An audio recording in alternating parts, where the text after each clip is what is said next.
I'm because I think on your equipment. I don't cry. Since I died, when you ever find question, maybe I better to be when I took me to work. It took back what's here, Jeffrey, maybe. What tough?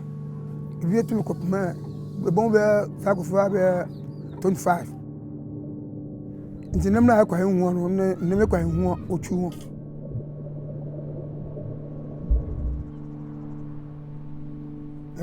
No, that's her. Nobody will tap her, no telephone up on behind. Jaha.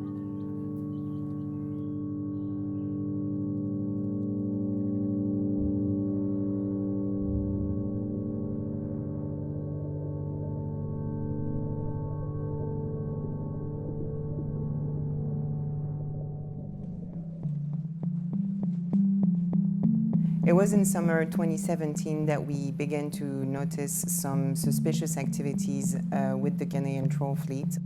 For a number of vessels, we observed some unusual patterns. So they would be fishing far offshore. They would then make trips to a specific area off the coast of Elmina, remain stationary for a few hours. Usually this would take place in the evening or at night, and then they would go back out at sea after that. For us, that was a very unusual pattern, and so we decided to look into it further.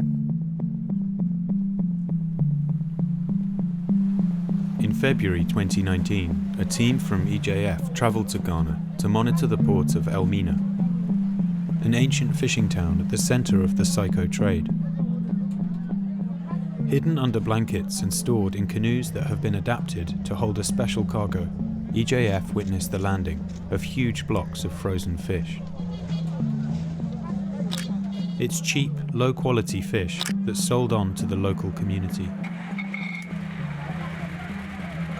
In the streets that surround the market, the blocks are squeezed into cars and trucks and distributed further along the coast and hundreds of miles inland. Months of daily port monitoring reveals thousands of tons of these blocks of fish being landed every week. It's a clear indication that the illegal Saiko trade is thriving in Ghana. No, delete all the pictures. Delete it. Delete the pictures? Yeah, delete the pictures you have taken.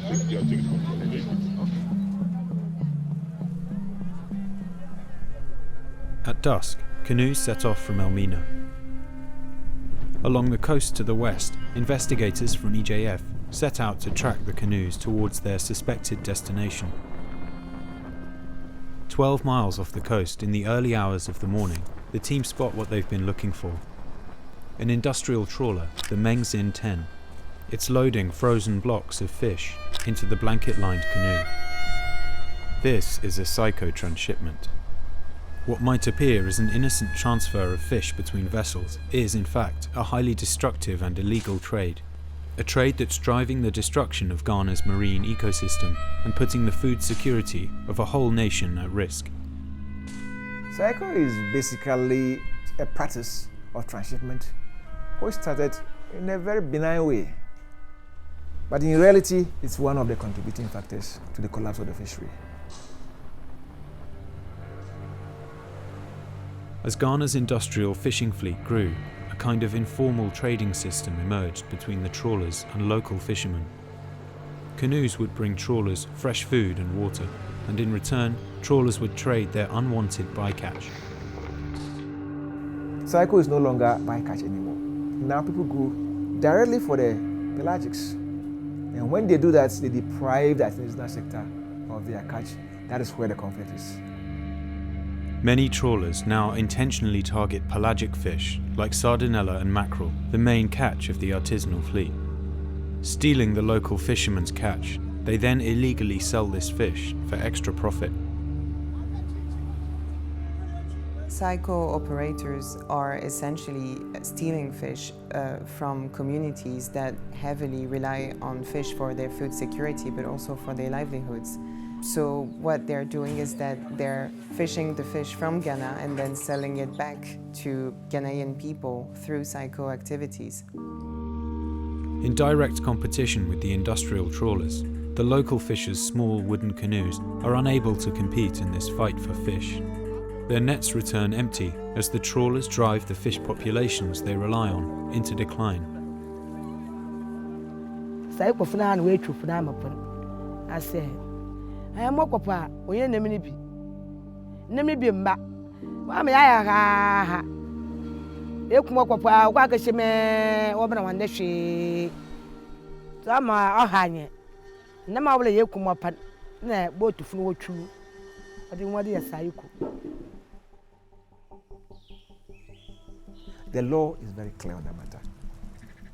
Foreign participation in terms of ownership in whatever form is not allowed. But we know from experience that definitely there are foreign participation in it. For us, you see, it is an open secret. We all know that these vessels belong to the Chinese. And clearly, these people are landing the target fish, the small pelagics, meant for the artisanal fishermen. And that is what is affecting us as small-scale fishers. In 2018, EJF conducted an investigation into Ghana's industrial fleet.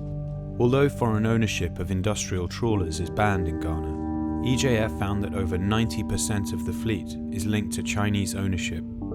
The Chinese does not care where the state of the fishery in 10 years will be.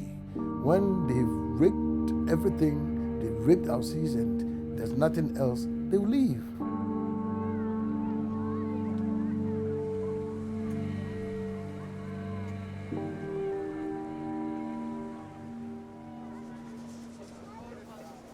In all sincerity, the fishery sector now is in distress.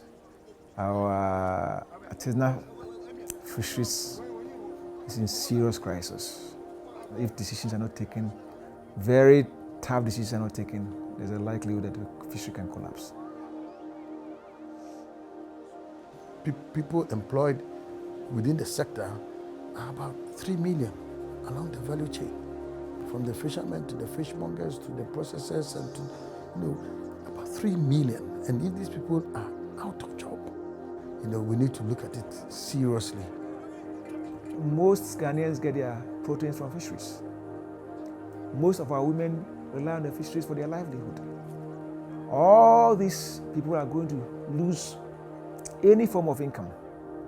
And that is something I don't want to even think about, because it will be really, really, really a disaster for this country. Ghana's fisheries require urgent reform.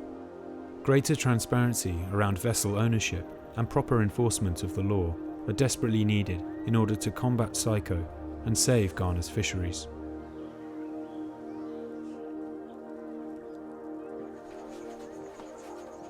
So